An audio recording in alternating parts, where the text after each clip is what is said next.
Allah həmd olsun ki, namazımızı da qıldıq. Mənim siz də xoş gəlmisiniz. Bayaqlar maraqlı bir dənə diskussiya edirdik ustadla. Mövzumuz bu idi ki, ya daha doğrusu mən sual verdim ki, niyə görə bəzi yoldaşlar, xüsusən də gənc nəslin nümayəndələri ateizmə yönəlir. Bəzilərinin ümumiyyətlə danışanda onların danışığından məlum olur ki, bunlar ateist də deyirlər. Sadəcə özlərini ateist bilirlər. Mövzumuz bundan ibarət idi. İndi ustad da dedi ki, namaz qılaq, fikir bildirər. Bu çox qəşəng nöqtə idi.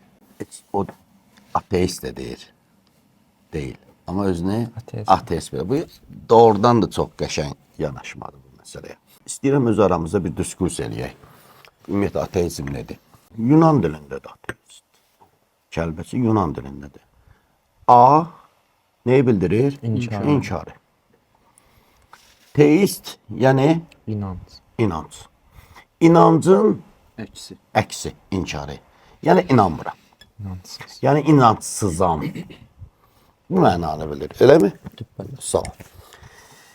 Nəyə inanmırlar? Metafizik aləmə inanmırlar. Yəni maddədən o yananı, qeyrisini, kənar bir qüvvənin olduğuna inanmırlar. Əqidələri, düşüncələri budur ki, hər nə baş verirsə, materiyanın üzərində baş verir. Yəni maddənin üzərində baş verir. Maddədən yaranır. Bunu hamımız bilirik ki, əqil qeyri-maddi bir hissdir, qüvvədir. Vicdan qeyri-maddi bir hissdir, qüvvədir. Amma onu da gətirib materiyaya daxil eləyirlər, materiyaya birləşdirirlər ki, məsələn, beyində olan hansı bir neyronların səbəbi ilə əqil filan, beyin əlaqəsi yoxdur. İndi biz danışarıq onu, sonra da onu bir sualını verərsiniz onu ki, məsələn, ruh aləminə inanmırlar.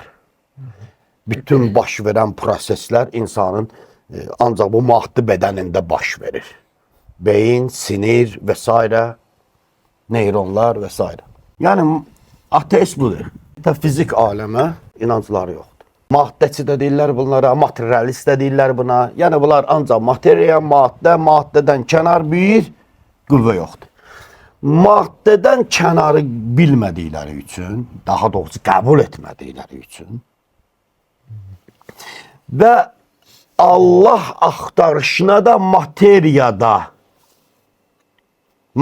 üzərindən başlayırlar. Yəni, maddə üzərindən başlayırlar.